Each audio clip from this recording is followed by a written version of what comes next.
Subhash Chandra Bose, Master Da, and all these people, okay, all the great souls who contributed.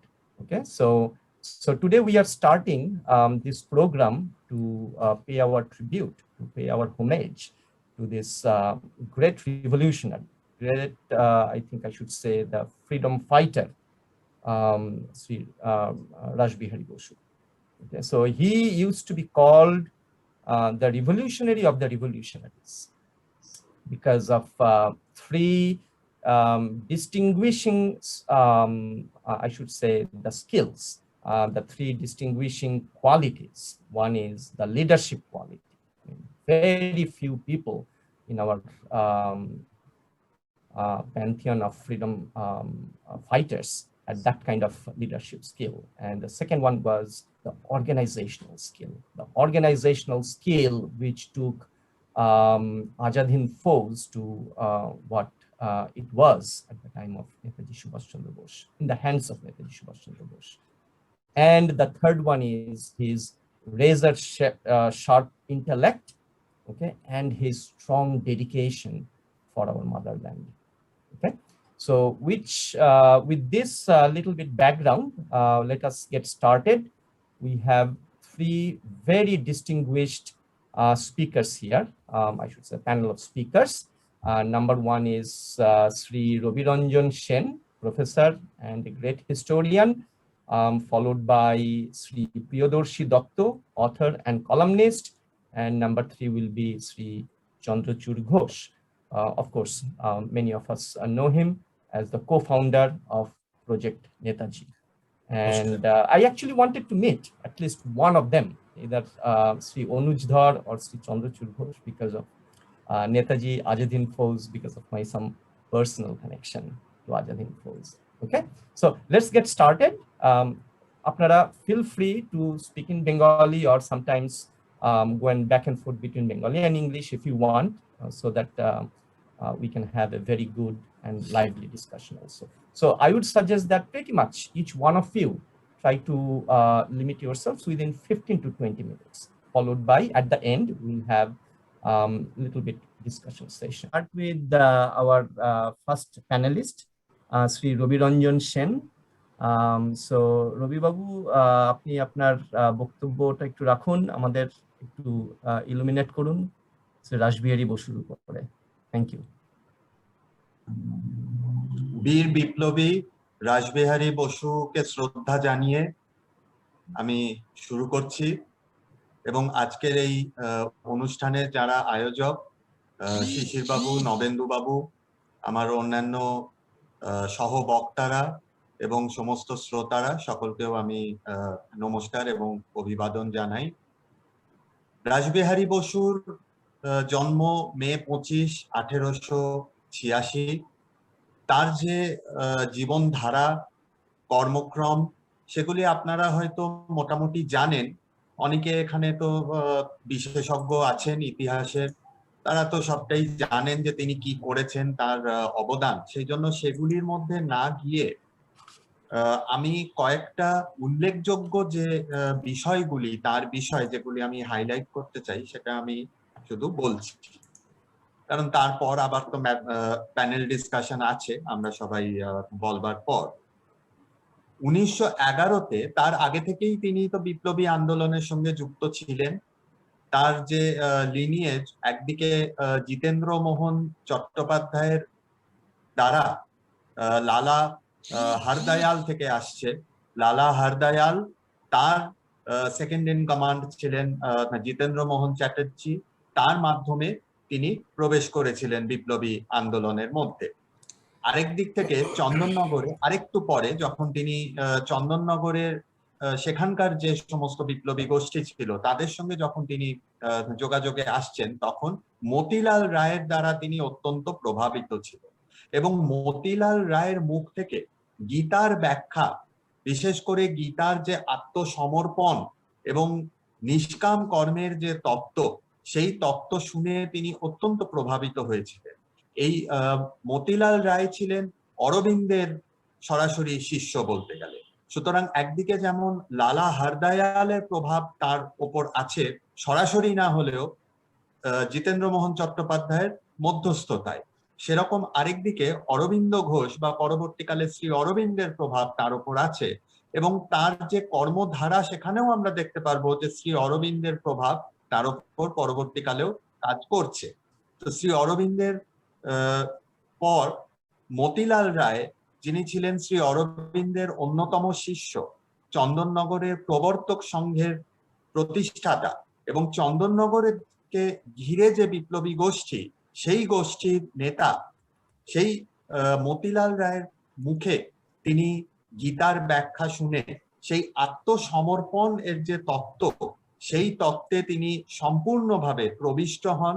সেই তত্ত্বকে তিনি মেনে নেন তার জীবনের চালিকা শক্তি রূপে, এবং সেই সময় 1911-তে তিনি প্রতিজ্ঞা করেন যে তার বাকি জীবন তিনি সম্পূর্ণভাবে এই আত্মসমর্পণ, দেশমাতৃকার কাছে আত্মসমর্পণ করে তিনি চলবেন।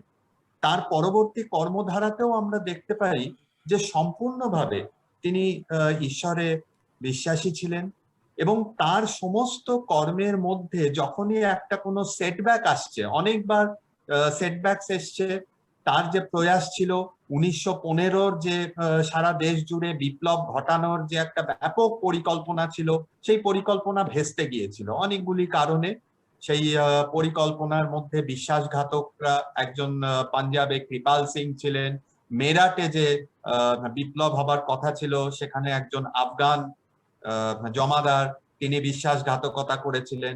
তো এইসবের ফলে বারবার তিনি অসফল হচ্ছেন এক একটা পরিকল্পনায়, কিন্তু পরিকল্পনায় অসফল হলেও কখনো তিনি ভেঙে পড়ছেন না, মানসিকভাবে কখনো কিন্তু পিছিয়ে আসছেন না। তার কারণ হচ্ছে যে এই যে তার অবিচল ঈশ্বর ভক্তি এবং আত্মসমর্পণের ভাব, যে তিনি যা করছেন সেটা একটা নিমিত্ত হিসাবে তিনি করছেন, ঈশ্বর তাকে চালনা করছে, এবং সেইভাবে চালিত হই তিনি দেশমাতৃকাকে মুক্ত করার জন্য কাজ করছেন। শুধুমাত্র ভারতের জন্য নয়, বিশ্বের জন্য, কারণ ভারতের স্বাধীনতা প্রয়োজন সারা বিশ্ব এবং বিশেষ করে এশিয়ার জন্য। এইটা ছিল তার অবিচল বিশ্বাস সারা জীবন। এই যে ভাব নিয়ে তিনি কাজ করছেন, এটা আমরা বারবার দেখতে পাচ্ছি যে তিনি নেতৃত্বের জায়গায় ছিলেন। 1910-এ লালা হরদয়ালের পর, লালা হরদয়াল 1908-এ চলে গিয়েছিলেন ইংল্যান্ডে, তিনি দায়িত্ব দিয়ে গিয়েছিলেন জিতেন্দ্রমোহন চট্টোপাধ্যায়কে। জিতেন্দ্রমোহন চট্টোপাধ্যায় 1910-এ তিনি যখন আবার ইংল্যান্ডে চলে গেলেন, তখন তিনি দায়িত্ব দিয়ে গেলেন রাসবিহারী বসুকে, এবং সেই সময় থেকে পাঞ্জাব দিল্লির যে বিপ্লবীদের গোষ্ঠী, সেই গোষ্ঠীর নেতৃত্বে কিন্তু রাসবিহারী ছিলেন। তো তিনি নেতৃত্বে উঠে আসছেন, কিন্তু নেতৃত্বে উঠে আসার পরও তার মধ্যে আমরা কোনো ধরনের অহংকার বা কোনো ধরনের অহংবোধ আমরা কোথাও কিন্তু দেখতে পাচ্ছি না। যতীন্দ্রনাথ মুখোপাধ্যায় বা পরবর্তীকালে বাঘা যতীন, তার সঙ্গে যখন পরিচিত হয়েছিলেন বাংলায়, তখন তার মধ্যে যে নেতৃত্বের প্রতিভা ছিল সেটা রাসবিহারী চিনতে পেরেছিলেন। রাসবিহারী চিনতে পেরে বাংলার বিপ্লবীদের দায়িত্ব নেবার কথা তাকে বললেন এবং তার উপরই ভার দিয়ে গেলেন।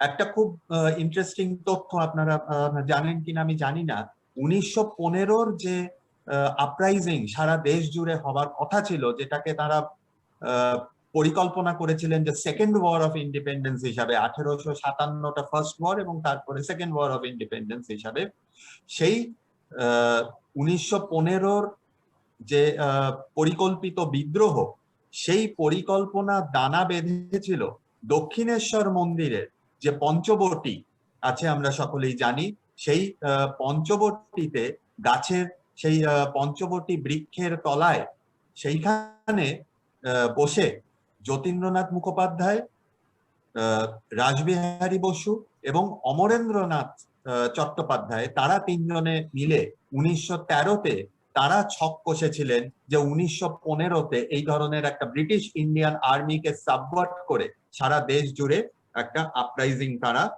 করবেন।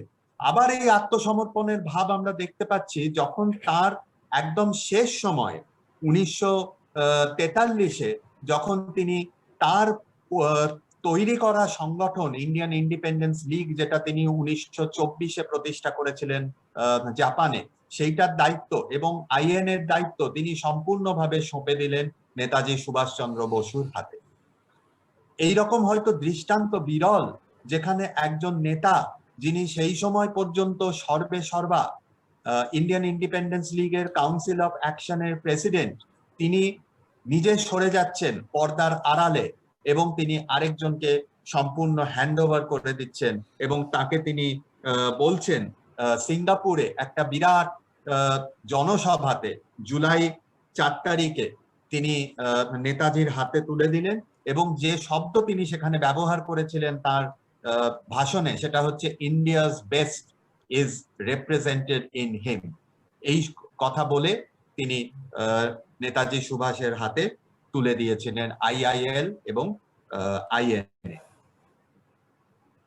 আরেকটা বিষয়, তিনি বাল্যকালে দুবার তিনি বাড়ি থেকে পালিয়ে গিয়েছিলেন ব্রিটিশ ইন্ডিয়ান আর্মি জয়েন করার জন্য, যাতে আধুনিক যুদ্ধ শাস্ত্রের প্রশিক্ষণ তিনি প্রাপ্ত হন। পারেননি, বিফল হয়েছিলেন। আর্মি তাকে রিজেক্ট করেছিল এই গ্রাউন্ডে যে ফিজিক্যালি আনফিট, বাঙালিরা ফিজিক্যালি সেই স্ট্যামিনা তাদের নেই। তো বারবার আমরা দেখতে পাচ্ছি, যেটা আমরা নেতাজি সুভাষ বসুর জীবনের মধ্যেও দেখব এবং রাসবিহারীর মধ্যেও আমরা দেখব, যে এই তত্ত্বকে অপ্রমাণ করার জন্য বা এই তত্ত্বকে ধূলিসাৎ করার জন্য ব্রিটিশদের এই যে একটা কনসেপ্ট ছিল মার্শিয়াল রেস, নন মার্শিয়াল রেস, বাঙালিরা নন মার্শিয়াল রেস, এই যে ক্লাসিফিকেশন, এইটাকে ধূলিসাৎ করার জন্য সারা জীবন তিনি কাজ করে গেছেন এবং তার কর্মকাণ্ডের মাধ্যমেও আমরা দেখছি বারবার যে এই ধারণা ধূলিসাৎ হচ্ছে। ব্রিটিশ পুলিশের চোখে ধুলো দিয়ে আমরা জানি যে তিনি ভারত থেকে চলে গেলেন জাপানে।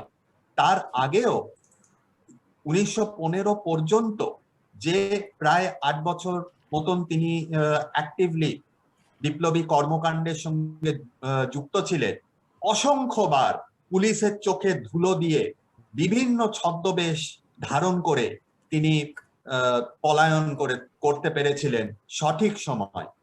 তার একটা সিক্স সেন্স ছিল একদিকে, যে পুলিশ কোন সময় রেড করবে, কোন সময় কোন জায়গায় রেড করবে, এটা তিনি আগে থেকে অনেক সময় অ্যান্টিসিপেট করতে পারতেন।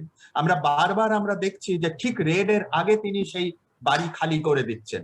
লাহোরে তিনি যে জায়গায় ছিলেন, তিনি সন্ধ্যেবেলা খবর পেলেন যে দীননাথ বলে একজন সাথীকে গ্রেপ্তার করা হয়েছে। একজন ছাত্র থেকে তিনি খবর পেলেন। সেদিন তার একটা মনে হলো যে এইবার হয়তো পুলিশ আসবে। সেদিন রাতে তিনি খালি করে দিলেন সেই গৃহ এবং ভোরবেলা পুলিশের তল্লাশি হলো এবং তাকে অবশ্যই পাওয়া যায়নি। তিনি চলে গেছেন বেনারস। লাহোর থেকে বেরিয়ে তিনি একটা পরিকল্পনা করেছিলেন যে তিনি পাঠান সেজে কাবুল যাবেন এবং সেইটার জন্য একজন মৌলবীর কাছেও তিনি কলমা পড়া শিখেছিলেন, যাতে তার ছদ্মবেশটা সত্যি সত্যি মানানসই হয়। তা আমরা দেখতে পাচ্ছি তিনি বারবার তিনি পাঞ্জাবি শিখ সাজছেন পাগড়ি পরে এবং তিনি খুব ভালো পাঞ্জাবি বলতেন, পাঞ্জাবি বলছেন, উর্দু বলছেন ফ্লুয়েন্ট উর্দু জানতেন, পাঞ্জাবি জানতেন, বাংলা হিন্দি ইংরেজি তো অবশ্যই জানতেন। জাপানে গিয়ে খুব সুন্দর জাপানি সঙ্গে সঙ্গে তিনি শিখে নিলেন। পরবর্তীকালে জাপানিতে তিনি বক্তৃতা দিতেন, সমস্ত কিছু করতেন সেখানে। তো পুলিশের চোখে এই যে ধুলো দেওয়া ছদ্মবেশ, কখনো মহিলার ছদ্মবেশে, বেনারসে তিনি পুরো 1 বছর তার নামে যখন অ্যারেস্ট ওয়ারেন্ট হয়ে আছে, পাঞ্জাব পুলিশ তাকে গ্রেপ্তার করার জন্য পুরস্কার জারি করেছে। তারপরও প্রায় 1 বছর 1914 এপ্রিল থেকে ডিসেম্বর জানুয়ারি 1915 পর্যন্ত তিনি বেনারসে ছিলেন, পুলিশের চোখে ধুলো দিয়ে বারবার বাসা বদলে, কখনো বাঙালি টোলা, কখনো কখনো হরিশঘাট রোড ইত্যাদি ইত্যাদি বিভিন্ন রেসিডেন্সে তিনি থাকছেন। চন্দননগরে এসে শেষে যখন তিনি চন্দননগরে এসেছিলেন, তখন একজন ভট্টাচ ব্রাহ্মণ সেজে, পৈতে, কপালে তিলক, নিষ্ঠাবান ব্রাহ্মণ, সন্ধ্যা আহ্নিকে ব্যস্ত। পুলিশের গুপ্তচর এসছেন তারই খোঁজ করতে, মানে রাসবিহারীর খোঁজ করার জন্যই পুলিশ গুপ্তচরকে পাঠানো হয়েছে। সেই গুপ্তচর সেখানে এসে দেখেন একজন নিষ্ঠাবান ভট্টাচ ব্রাহ্মণ দেখে তিনি এত ইমপ্রেসড হয়ে গেলেন, তিনি সর্বাঙ্গে শুয়ে পড়ে তিনি সাষ্টাঙ্গে প্রণাম করলেন, তাকে রাসবিহারীর আশীর্বাদ নিয়ে তিনি সেখান থেকে প্রস্থান করলেন। পুলিশের গুপ্তচর চিনতে পারলেন না। বারবার আমরা দেখছি এই রকম। জাপানে গিয়ে তোয়ামার বাড়িতে তিনি ছিলেন, একজন খুব সেখানকার শক্তিশালী ব্যক্তি। পুলিশ তার পেছনে, পুলিশ জানতো তিনি ওই বাড়িতে আছেন, বাড়িটা ঘিরে দিয়েছে। হঠাৎ দেখা গেল যে পেছনের দরজা খুলে গেল, দুটি গাড়ি বেরিয়ে গেল, পুলিশ ধাওয়া করলো গাড়িগুলির পেছনে। পুলিশ সমস্ত শক্তি নিয়ে গাড়িগুলির পেছনে ধাওয়া করার পর মুহূর্তে সামনের দরজা খুলে রাসবিহারী সেখান থেকে বেরিয়ে চলে গেলেন অন্য বাসায়। তো এইটা আমরা কিন্তু বারবার দেখছি তার জীবনকালের মধ্যে, এবং তিনি একবারের জন্য গ্রেপ্তার হননি। এইটা তার একটা রেকর্ড বলা যেতে পারে। শুধুমাত্র ভারত নয়, জাপানে ইনফ্যাক্ট 1923-এ তিনি তো নাগরিকত্ব নিয়েছিলেন জাপানে, কিন্তু তারপরও 1933 পর্যন্ত আমরা পাচ্ছি যে ব্রিটিশরা তাকে কিডন্যাপ করার চেষ্টা করছেন। জাপান থেকেও তাকে কিডন্যাপ করার চেষ্টা হচ্ছে 1933 পর্যন্ত। আরেকটা জিনিস আমি উল্লেখ করতে চাই যে জাপানে তিনি ভারতের একজন কালচারাল অ্যাম্বাসেডর হিসাবে কাজ করেছিলেন। 1923-এর পর থেকে, যখন থেকে তিনি জাপানের নাগরিকত্ব নিয়েছিলেন, তিনি সেখানে বই লিখতেন, বড় বড় গ্যাদারিং কে অ্যাড্রেস করতেন, ভাষণ দিতেন, ভারতীয় সংস্কৃতি, ভারতীয় জীবন পদ্ধতি এই সমস্ত নিয়ে তিনি সেখানে জাপানের মানুষের কাছে ইন্ট্রোডিউস করেছিলেন। এবং ভারতের আহার, বলা যায় যে চিকেন কারি বাঙালির একটা প্রিয় আহার, চিকেন কারি সেখানে তিনি ইন্ট্রোডিউস করেছিলেন। তিনি যে রেস্টুরেন্ট চালাতেন সেখানে প্রথম চিকেন কারি জাপানি খাদ্য রসিকদের কাছে তিনি প্রবর্তন করেছিলেন। তো বিভিন্নভাবে এইরকম আমরা তাকে পাচ্ছি। যখন শান্তিনিকেতন থেকে বিনোদ বিহারী মুখোপাধ্যায় জাপান গিয়েছিলেন, তার আগে রবীন্দ্রনাথ তাকে উপদেশ দিয়েছিলেন যে তুমি জাপানে গিয়ে অবশ্যই রাসবিহারীর সঙ্গে দেখা করো। বিনোদ বিহারী মুখোপাধ্যায় যখন জাপানে গেলেন, সেখানে জাপানিরা তাকে উপদেশ দিলেন যে তুমি যদি জাপানি সংস্কৃতি শিখতে চাও, জাপানি কালচার যদি তুমি জানতে চাও, তাহলে তুমি রাসবিহারীর সঙ্গে দেখা করো। তিনি এত ভালো জাপানিজ এটিকেট জানেন যে সেখানকার জাপানি নাগরিকরাও সেই বিষয়ে খুব কম জানেন। তো এই ধরনের একজন সাংস্কৃতিক একজন কাজ করছেন সেখানে জাপানে অবিশ্রাম, সেটা আমরা তার মধ্যে পাচ্ছি। আরেকটা হচ্ছে তার যে রিয়েল পলিটিক, তিনি ভারতে থাকার সময়ও বিপ্লবী কর্মকাণ্ডের মধ্যেও তার দূরদর্শিতা আমরা দেখেছি। বারবার তিনি অ্যান্টিসিপেট করছেন কি হতে পারে। তিনি অ্যান্টিসিপেট করছেন যে আমাদের বিদেশি সমর্থন লাগবে, তখন তিনি পরিকল্পনা করলেন যে জাপানে চলে যাবার। দ্বিতীয় বিশ্বযুদ্ধের সময় বারবার তিনি এখানে কংগ্রেসের নেতাদের বলছেন যে তোমরা যে জাপানের বিরোধী প্রচার করছো সেটা ভারতের জন্য ভালো না, তোমরা রিয়েলিজমটাকে রেকগনাইজ করো। জওহরলাল নেহেরুকে বিশেষ করে তিনি বারবার সাবধান করে দিচ্ছেন যে রিয়েলিজমটাকে রেকগনাইজ করো, ভারতের বন্ধু সংখ্যা বৃদ্ধি করতে হবে, বন্ধু সংখ্যা বৃদ্ধি না করলে স্বাধীনতা আসবে না। এবং সেটার উপায় কি, তিনি একটা মার্ক দিচ্ছেন। এই যে রিয়েল পলিটিক, যে পৃথিবীতে কিভাবে চলতে হবে, একটা দেশকে যদি তাকে ম্যানুভার করে স্বাধীনতা লাভ করতে হয়, সেইটার তিনি অত্যন্ত পারদর্শী ছিলেন। তিনি আধ্যাত্মিকতা, প্রথমেই আমি উল্লেখ করলাম, তিনি নিজেও ধ্যান করতেন। জাপানে তার যে বাড়ি, সেখানে আমরা উল্লেখ পাচ্ছি যে সেখানে যে পাইন গাছ, সেখানে তিনি একটা ফলক বসিয়েছিলেন, যে ফলকে সমস্ত বিপ্লবী কর্মী যারা শহীদ হয়েছেন তাদের নাম লেখা, এবং সেইটার পাশে বসে তিনি ধ্যানস্থ হতেন, এইটার আমরা উল্লেখ পাচ্ছি। তো সার্বিকভাবে তিনি যে দেশের জন্য কাজ করেছেন অবিশ্রাম ভাবে, জাপানে থেকেও তিনি কখনো কিন্তু আইডল থাকেননি। ইন্ডিয়ান ইন্ডিপেন্ডেন্স লীগ, ভারতের স্বাধীনতার জন্য তিনি সাংঘাই যাচ্ছেন জাপান থেকে, সেখানে জার্মান কনসুলেটের সঙ্গে করবার জন্য যে যাতে সেখান থেকে অস্ত্র পাঠানো হয় ভারতবর্ষে। তো আমরা তাকে ক্রমাগত পাচ্ছি যে তিনি সারাটা জীবন একটা সমর্পিত জীবন তার মধ্যে আমরা পাচ্ছি। এবং দেশের যে প্রকৃতি তিনি সেটা জানতেন, বুঝতেন, ভারতবর্ষকে শুধুমাত্র ভালোবাসতেন নয়, ভারতবর্ষকে বুঝতেন।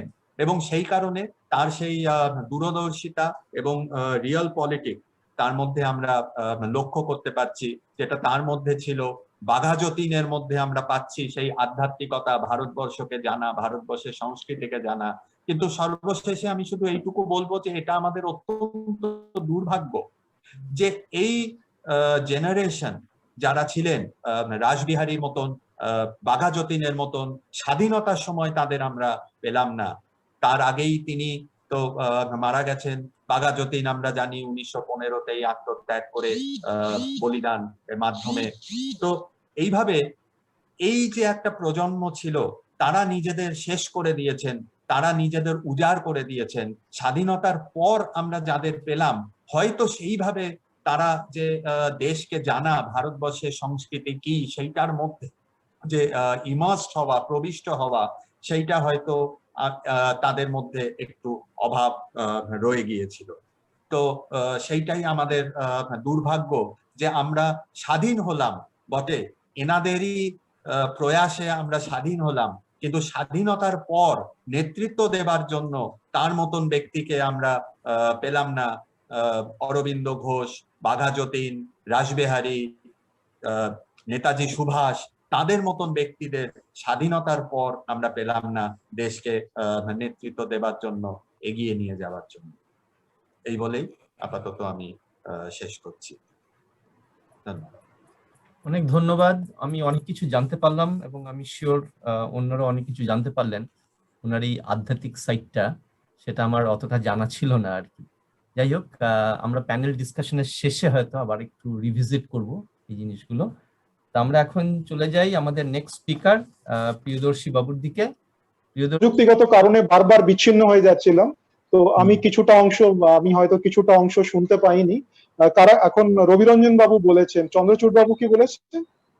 না, চন্দ্রচূড় বাবু বলেননি। আপনার পরে বলবেন। আচ্ছা, আমার মনে হয় আমি যদি শেষকালে বলতাম ভালো হতো, কারণ আমার যে বিষয়টা ছিল, আপনারা যদি বলেন ঠিক আছে আমি বলে দিচ্ছি। আমার বিষয়টি হচ্ছে যে স্মৃতি বিস্মৃতির আলো ছায়ায় রাসবিহারী ও অন্যান্য বিপ্লবীরা। সাধারণত এই ফেসবুক এবং সোশ্যাল মিডিয়ার যুগে আবার আমরা দেখতে পাচ্ছি যে সর্বসাধারণের মধ্যে বিপ্লবীদের নিয়ে আবার একটি নতুন আগ্রহ সৃষ্টি হচ্ছে। অন্তত বিভিন্ন নেতা নেত্রীরা এবং সাধারণ মানুষেরাও তারা তাদের জন্মদিনে বা মৃত্যুদিনে তাদের একটি ছবি দিয়ে তাদের স্মরণ করার চেষ্টা করেন, এবং যেসব কথা আমরা হয়তো নিজেদের আশেপাশেই বলতাম সেগুলোকে তারা অন্য লোকের সাথে ভাগ করে নেবার সুযোগ পান। এটি আমাদের বিপ্লবী এবং স্বাধীনতা সংগ্রামীদের আবার করে মনে করার জন্য আমার মনে হয় একটি ভালো মঞ্চ এবং একটি ভালো সুযোগ। কিন্তু যেটা হয়ে থাকে সাধারণত, যে এই ধরনের সোশ্যাল মিডিয়ার যে মঞ্চগুলো আছে সেখানে আমরা গভীরভাবে অনেক সময় আলোচনা করতে পারি না। সব সময় যে এমন হয় তা নয়, কিন্তু অনেক সময় আমরা তা গভীরভাবে সেটিতে অভিনিবেশ করতে পারি না। আমার যদি বলি বিপ্লবে কোট আনকোট দীক্ষা, সেটি কোনো বই পড়ার মাধ্যমে নয় বা কোনো বিদ্বান ব্যক্তির মাধ্যমে নয়। সেটা হচ্ছে আমি ছোটবেলায় দিল্লিতে বড় হয়ে উঠেছি, সেখানে বাংলায় যাত্রা হতো এবং এই যাত্রায় সে যুগের একজন বিখ্যাত নাট্যকার ছিলেন সুবিমল বন্দ্যোপাধ্যায়, 1992 সালে যার মৃত্যু হয়। তো সেই সময় দিল্লির যে নাট্যগোষ্ঠীরা ছিল তারা এই ধরনের বিপ্লবী এবং জাতীয়তাবাদী নাটকের তাদের মধ্যে একটি ধারা ছিল। তো সেখানে মৃত্যুঞ্জয়, সূর্য সেন, বিনয় বাদল, দীনেশ ইত্যাদি নাটক ছিল। যদিও রাসবিহারী বসু সম্পর্কে আমি জানতে পেরেছিলাম অনেক পরে, যেরকম বললাম যে আমার জন্ম সেই চন্দননগরে, রাসবিহারী বসুর বাড়ির থেকে প্রায় 1 কিলোমিটার দূরেই হবে সেটি। কিন্তু অনেক সময় আমি ভাবার চেষ্টা করেছি যে আমরা যে বলে থাকি যে বিপ্লবীদের আমরা ভুলে যাচ্ছি, বিপ্লবীদের আমরা এদেশ ভুলে গেছে, তার জন্য দোষটা কার? দোষটি কি সম্পূর্ণভাবে আমাদের? দোষটি কি সম্পূর্ণভাবে স্বাধীনতার পরে যারা ক্ষমতা অর্জন করেছিলেন? কারণ আজকে আমি আপনাদের দিক থেকে একটি যে মেইল এসেছিল তাতেও এই ধরনের কথা ছিল যে যারা ভারতের স্বাধীনতার পরে ক্ষমতা গ্রহণ করেছেন তারা সেই বিপ্লবীদের সম্পূর্ণভাবে ভুলিয়ে দিয়েছেন। হ্যাঁ, এই কথাটি কতদূর সত্যি এইটিকে আমি করার চেষ্টা করেছি, তাতে আমি দেখেছি এটি এতে যথার্থতা দুদিক থেকেই প্রমাণ পাওয়া যায়, অর্থাৎ এটি আংশিক সত্যি। প্রথমত বিপ্লবীরা যারা আমরা দেখি যে মহারাষ্ট্রে চাপেকার ব্রাদার 19 শতাব্দীর শেষের দিকের ঘটনা, এবং তারপরে আমরা দেখি বাংলার বিপ্লবীদের কর্মকাণ্ড যা শুরু হচ্ছে বঙ্গভঙ্গ আন্দোলনের কাছাকাছি, কিন্তু বঙ্গভঙ্গের আন্দোলনের আগেই সতীশচন্দ্র বসু অনুশীলন সমিতি স্থাপনা করেছিলেন, এবং যদি বঙ্গভঙ্গ আন্দোলন নাও হতো তাও হয়তো এই বিপ্লবী আন্দোলন হতো, কারণ বিপ্লবী আন্দোলনের মধ্যে আমরা শুধু বঙ্গভঙ্গ কে খারিজ করা হোক এরকম কোন ধরনের আমরা বক্তব্য পাইনি। আমরা বক্তব্য পেয়েছি ভারতের স্বাধীনতার, সেখানে ভারত মাতার কথা বলা হয়েছে এবং ভারতবর্ষের স্বাধীনতার কথা তার মধ্যে উঠে আসছে। শ্রী অরবিন্দ বলছেন যে আমরা সেই রকম ভাবেই স্বাধীনতা চাই যেভাবে একজন ইংরেজ ইংল্যান্ডে, একজন আমেরিকান আমেরিকাতে, এবং একজন জাপানে যতটা স্বাধীন, ভারতবাসীও সেইভাবে স্বাধীনতা চায়। তো এই তো সেটি যে কেবল বাংলা বঙ্গভঙ্গকে খারিজ করার জন্য আন্দোলন হয়েছিল এমন আমার মনে হয়। কিন্তু সেই যুগ থেকে আমরা দেখতে পাই যে একটি গুপ্ত সমিতির সৃষ্টি। গুপ্ত সমিতি কোথায় এবং কবে তৈরি হয়েছিল এ নিয়ে ঐতিহাসিকদের মধ্যে মতভেদ আছে। একটি পাওয়া যায় যে একটি ঠাকুর পরিবারে এই ধরনের একটি অদ্ভুত ধরনের সংস্থা তৈরি হয়েছিল, যার নাকি কৈশোরকালে রবীন্দ্রনাথ যেটিকে সেখানে তিনি উপস্থিত থাকতেন, তার মধ্যে হাঞ্চু পাচুম পাঁচ বা এই ধরনের কিছু একটা তার মধ্যে নাম ছিল। সেখানে একটি মরার খুলি হাত নিয়ে উপর হাত রেখে শপথ নিতে হতো যে তারা দেশের জন্য কাজ করবেন, এবং বঙ্গভঙ্গ আন্দোলনের সময় যেটা অবনীন্দ্রনাথ তার গ্রন্থ ঘরোয়াতে বলেছেন যে তাদের বাড়িতেও সেই ধরনের মিটিং হতো। তো কিন্তু যে কথাটি মুখ্য কথাটি আমি এখানে বলার চেষ্টা করছি, বিপ্লবীদের ভুলে গেছি যে তার জন্য কি দেশের মানুষই একমাত্র দায়ী? আমার তা মনে হয় না। বিপ্লবীরা নিজেরাই গোপনীয় ভাবে কাজ করতেন, তারাই চাইতেন না যে দেশের মানুষেরা, অন্তত সেই সময়ের মানুষেরা তাদের জানুক, কারণ তার বৈধ কারণ এইটাই ছিল যে দেশে তাদের কাজের মধ্যে অসুবিধা সৃষ্টি হবে। দেশের বহু মানুষ যদি তাদের বা সাধারণ মানুষ যদি জানতে পেরে যায় তারা কি করছেন, পুলিশ অব্দি কথা পৌঁছে যাবে এবং তারা ধরা পড়ে যাবে। বাংলায় বিপ্লব প্রচেষ্টায় হেমচন্দ্র কানুনগো লিখেছেন যে কি করে গোপনীয়তা ধারণ করেও কি করে বেশি মানুষের মধ্যে তাদের যুক্ত করতে হবে, এজন্য তারা একটা সাউন্ড করার টেকনিক নিয়েছিলেন, যে অনেকের কাছে তারা যেতেন, জিজ্ঞেস করতেন তোমার কি আগ্রহ, দেশ স্বাধীন হওয়া উচিত কিনা, এই ধরনের কিছু কিছু প্রশ্ন তারা জিজ্ঞেস করতেন। কিন্তু বেশিরভাগ ক্ষেত্রেই দেখা যায় যে বিপ্লবীরা গোপনীয় ভাবে কাজ করতেন, এবং এই গোপনীয় তাদের কথা সর্বসাধারণে তখনই বেরিয়ে পড়তো যখন তারা ধরা পড়ে যেতেন। এবং ধরা পড়ে গেলে কি হতো, তাদের মধ্যে অনেকের ফাঁসি হয়েছে, অনেক মানুষের যাবজ্জীবন কারাদণ্ড হয়েছে। আমার মনে হয় আন্দামান সেলুলার জেলে যেসব বিপ্লবীদের নাম আছে তাদের মধ্যে 70% বা তারও বেশি হয়তো বাংলার বিপ্লবীরা, এবং অনেক বিপ্লবীরা ছিলেন যারা আজকে যে পুরো বাংলা, অর্থাৎ বাংলার যে 2/3 যে বাংলা চলে গেছে সেই অংশের থেকে অনেকাংশের বিপ্লবীরা তার মধ্যে ছিলেন। কিন্তু তারা যদি ধরা পড়ে যেতেন একবার, তাহলে যদি তাদের ফাঁসি হয়ে গেল তবে তো তাদের জীবন শেষ হয়ে গেল, তার মধ্যেও কিছুটা গৌরব আছে। কিন্তু যদি কারাদণ্ড হতো, যেরকম উল্লাসকর দত্তের কারাদণ্ড হয়েছিল, যেরকম আপনার বারীন্দ্র কুমার ঘোষের কারাদণ্ড হয়েছিল, আরো অনেক মানুষের কারাদণ্ড হয়েছিল, যেরকম রাসবিহারী বসুর, যিনি ডান হাত, যাকে আমরা মনে করতাম শচীন্দ্রনাথ সান্যাল, যার একটি হিন্দিতে একটি বই পড়েছিলাম আমি, বন্দি জীবন, তারা যখন ফেরত আসতেন, বা যাদের আন্দামান নিকোবরেও নয় অন্য জায়গার কারাদণ্ড থেকে যারা ফেরত আসতেন, তখন তারা দেখতেন তাদের যেসব সহকর্মী, যারা তাদের বিশ্বস্ত সহকর্মী ছিলেন, সেই দলটি ভেঙে গেছে, এবং শেষকালে দেখা যেত যে আর তারা বিশেষ কিছু করতে পারতেন না। তাদের একটা বয়স বেরিয়ে যেত, এবং এই বয়স বেরিয়ে যাওয়ার পরেও তারাও জনমানুষের থেকে কোথাও যেন হারিয়ে যেতেন। এনার ক্ষেত্রেও তাই হয়েছিল, হেমচন্দ্র কানুনগো, এবং অনেকে আছেন, যেরকম ধরুন চট্টগ্রাম অস্তাগরে লুণ্ঠনের যুক্ত ছিলেন কল্পনা দত্ত, যিনি পরে পিসি যোশীকে বিবাহ করে কল্পনা যোশী দত্ত বলা হতো। তিনি যখন একটি ভোটে দাঁড়িয়েছিলেন 1935-এর আইনের অনুসারে যে ভোট হয়েছিল, তিনি ভোটে হেরে গেছিলেন। তো বিপ্লবীরা সেই সময় যে জনমানুষের, ভারতের স্বাধীনতার পরেই যে বিপ্লবীদের আমরা ভুলে গেছি, সবসময় কিন্তু তা নয়। বিপ্লবীদের, বিশেষ করে রাসবিহারী বসুর ক্ষেত্রে আমরা দেখি, রাসবিহারী বসু সেই 1915 সালের মে মাসে ভারতবর্ষ থেকে চলে গেলেন। তিনি হয়তো যেতে চাইতেন না, কিন্তু শচীন্দ্রনাথ সান্যাল ইত্যাদি তারা তাকে যেতে বললেন, এবং রাসবিহারী বসু এক জায়গায় বলছেন যে তিনি অস্ত্র আনার জন্য বিদেশে যাচ্ছেন, আবার লাহোরের যে ষড়যন্ত্র সেটি ধরা পড়ে গেছে, তাই জন্যও তাকে চলে যেতে হবে। তিনি জাপান গেলেন, এবং ভারতবর্ষে অনেক মানুষ হয়তো তার পরের যে প্রজন্মটি এলো তারা হয়তো তাকে আর মনে রাখলেন না। তারকনাথ দাসের কথা দেখি, যিনি সেই অগ্নিযুগে চলে গেছিলেন আমেরিকা, এবং যখন তিনি ফেরত এলেন ভারতের স্বাধীনতার পরে, তিনি দেখলেন এই ভারতবর্ষকে তিনি চেনেন না। তাকে আবার উপায়ান্তর দেখে তাকে আবার আমেরিকা ফেরত চলে যেতে হলো, যেখানে তার মৃত্যু হলো। তো এই কয়েকটি অদ্ভুত জিনিস তাদের সাথে ঘটেছিল, এবং তাতে বিপ্লবী, আমরাই যে সম্পূর্ণভাবে দায়ী বিপ্লবীদের ভুলে যাওয়ার জন্য তা নয়। বিপ্লবীরা হয়তো সাধারণভাবেও নিজেদের জাহির করতে চাইতেন না, এবং পরবর্তীকালে তারা কিছু বইপত্র লিখেছেন, তার কিছু স্মরণ লিখেছেন, সেগুলো অনেক সময় ব্রিটিশ যুগেই তারা লিখেছেন। আরেকটি জিনিস যেটি ছিল আমার মনে হয়, সেটি হচ্ছে বিপ্লবীরা চাইতেন যে ভারতবর্ষ স্বাধীন হোক, এবং যে বয়সের তারা ছিলেন, অনেকের বয়স ছিল 20 বয়সেরও কম। এবং আপনারা যদি সেডিশন কমিটি রিপোর্ট দেখেন এস.আর. রাউলেটের, যেটি লেখা 1918 সালে, দেখবেন প্রায় 200 পাতার বইতে যেখানে বিপ্লব সম্পর্কে আলোচনা করা হয়েছে, যে তথ্য দেওয়া হয়েছে, সেখানে অর্ধেকই হচ্ছে বাংলার বিপ্লবী, বাকি অর্ধেক হচ্ছে ভারতবর্ষের অন্যান্য জায়গার বিপ্লবী। এবং বিপ্লবী যেরকম কি অরবিন্দ বলেছিলেন তার ব্রেন অফ ইন্ডিয়াতে, যে বাংলার মধ্যে, বাংলা তার হৃদয় দিয়ে চিন্তা করে, এর মধ্যে তার কিছু লাভও আছে, তার কিছু ক্ষতিও আছে। অন্যান্য জাতির মধ্যে যে অন্যভাবে তারা কোনো একটি জিনিসকে রেশনালি চিন্তা করে, সেইটা বাঙালিদের মধ্যে কম। বাঙালিরা ভাবাবেগ দিয়ে চিন্তা করে, তারা হয়তো অনেক রহস্য সমাধান করতে পারে সেইভাবে, কিন্তু তাদের একটু জাগতিক বুদ্ধি একটু যেন কম।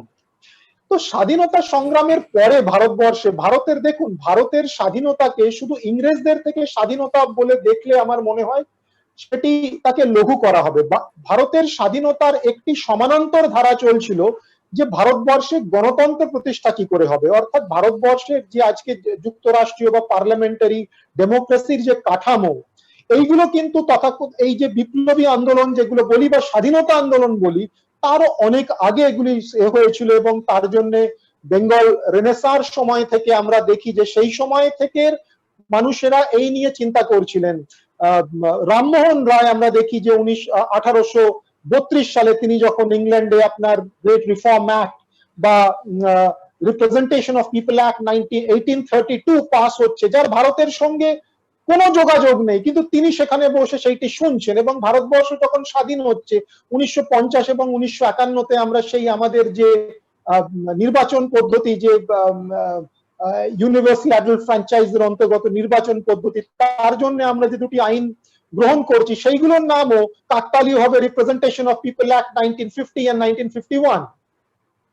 তো এই যে ভারতবর্ষের যে গণতন্ত্র, যে একটি এই ধরনের প্রতিষ্ঠানগুলোর মাধ্যমে, রিপ্রেজেন্টেটিভ ইউনিয়ন ইনস্টিটিউশনস এর মাধ্যমে কি করে ভারতবর্ষে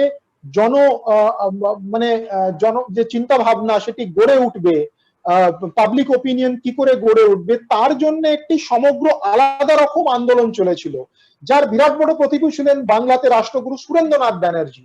কিন্তু সুরেন্দ্রনাথ ব্যানার্জি যখন 1909 সালে আমার মনে হয় ইংল্যান্ডে গেলেন, ঠিক সেই সময় তাকে যে একটি মিটিং এ হাজির থাকার জন্য ডাকা হয়েছিল, সেখানেই আপনার মদনলাল ধিংড়া সেই সময় যে এক ইংরেজ কে সেখানে তিনি হত্যা করলেন, এবং সেই দিক থেকে সম্পূর্ণভাবে বিদেশেও ভারতবর্ষের যে স্বাধীনতা আন্দোলনের গতি প্রকৃতি ছিল তা অনেক ক্ষেত্রে বদলে গেল।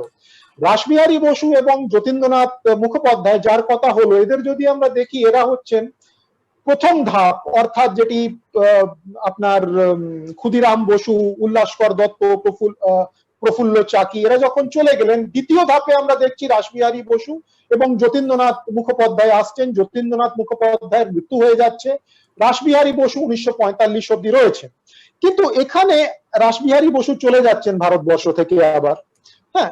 কিন্তু এই যে ভারতবর্ষের স্বাধীনতা সংগ্রামের যে আমরা দেখি যে ভারতের স্বাধীনতা কি দেরি করে এসেছিল না তাড়াতাড়ি এসেছিল, যেরকম আমরা দেখি যে হিটলারের একটি প্যারাডক্স ছিল, the second world war came early, the war came early, the war came late.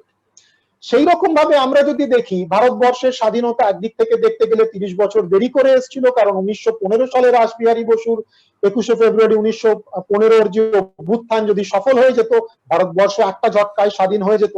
কিন্তু সেই এক ঝটকায় স্বাধীনতা হলেই কি ভারতবর্ষ আজকের এই গণতান্ত্রিক অবস্থায় ভারতবর্ষের যে শাসন ব্যবস্থা তা আমরা তৈরি করতে পারতাম? সেই জন্য বিপ্লবীরা কত দূর চিন্তা করেছিল। সেদিক থেকে আমার মনে হয় একদিক থেকে আমরা যদি দেখি ভারতবর্ষের ধাপে ধাপে যে রাজনৈতিক যে উত্তরণ হয়েছে, ভারতবর্ষে যে রিপ্রেজেন্টেটিভ ইনস্টিটিউশন গুলো তৈরি হয়েছে, সেগুলো আবার অনেকে বলছেন যে দেরি করে হচ্ছে, আরো তাড়াতাড়ি হলে ভালো হতো। কিন্তু আমরা দেখি যে 1935-এর পরে 1946-এর সেই সময়তে গিয়ে কনস্টিটিউয়েন্ট অ্যাসেম্বলি তৈরি হচ্ছে। তো এই বিভিন্ন ধাপে যে তৈরি হচ্ছে সেই দিক থেকে দেখতে গেলে অনেক সময় মনে হয় ভারতবর্ষের স্বাধীনতা ঠিক সময় মতোই এসেছিল। আমাদের পাশে যদি আমরা দেখি শ্রীলঙ্কা, তাকে তখন সিংহল বলা হতো, সিংহলে কিন্তু কোনো স্বাধীনতা সংগ্রাম হয়নি, সিংহলে কেউ জেলে যায়নি, সিংহলে কেউ ফাঁসি যেতে যায়নি, কিন্তু 1948 সালেই সেখানে স্বাধীনতা দিয়ে দেওয়া হয়েছে।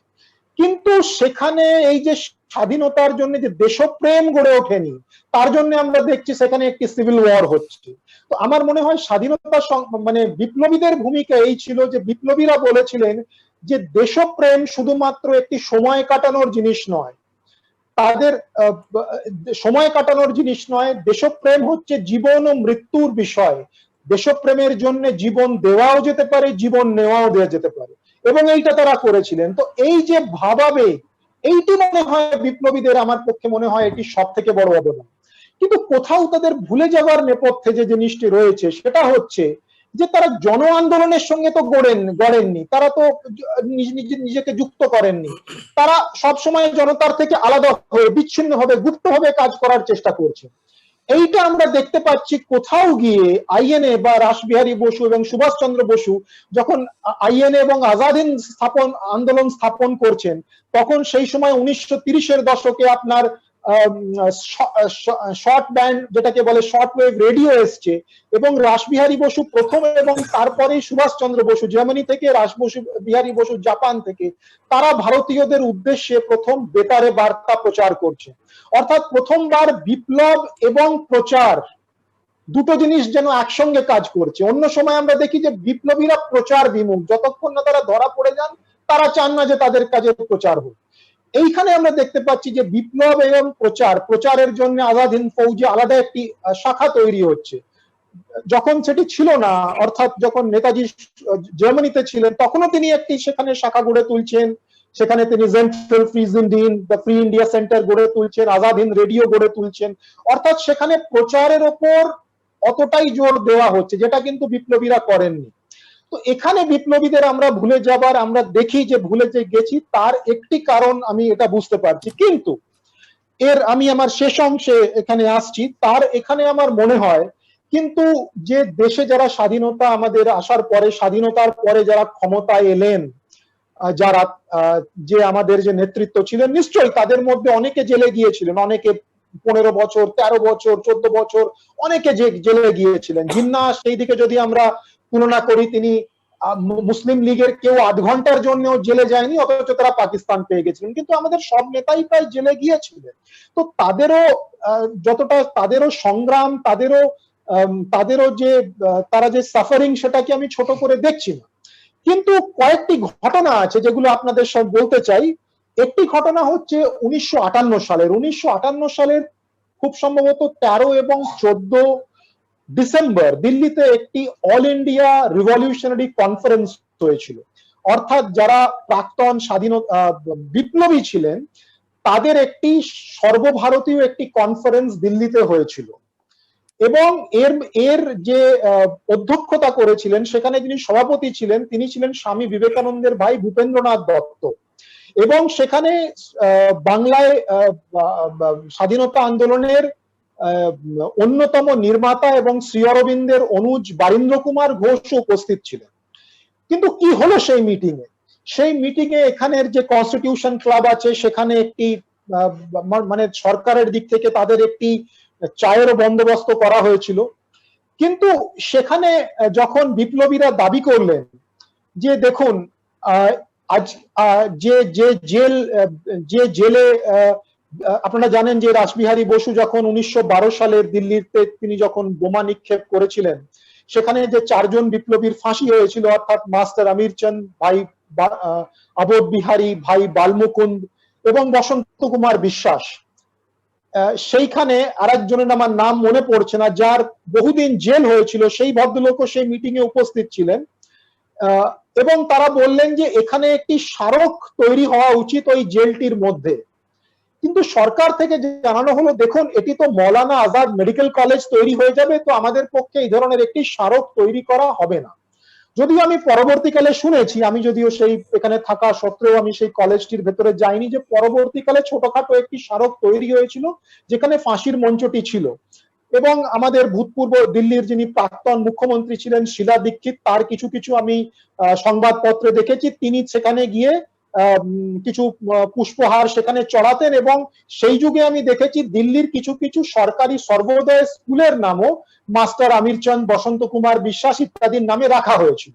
কিন্তু আবার যখন রাজনৈতিক পট পরিবর্তন হয়, তাই জন্য হোক বা কি কারণে আমি জানি না, এখনকার যিনি মুখ্যমন্ত্রী আছেন তার যুগে আমার মনে হয় এই সব নামগুলো, বসন্ত কুমার বিশ্বাসের নামে যে স্কুলটি ছিল, আমির চাঁদের নামে যে স্কুল ছিল, এইগুলির নামগুলো আমার মনে হয় মুছে গেছে। এই নামগুলো আর সেখানে গিয়ে আমরা দেখতে পাইনি, বোর্ডের থেকে সেই নামগুলি সরিয়ে দেওয়া হয়েছে।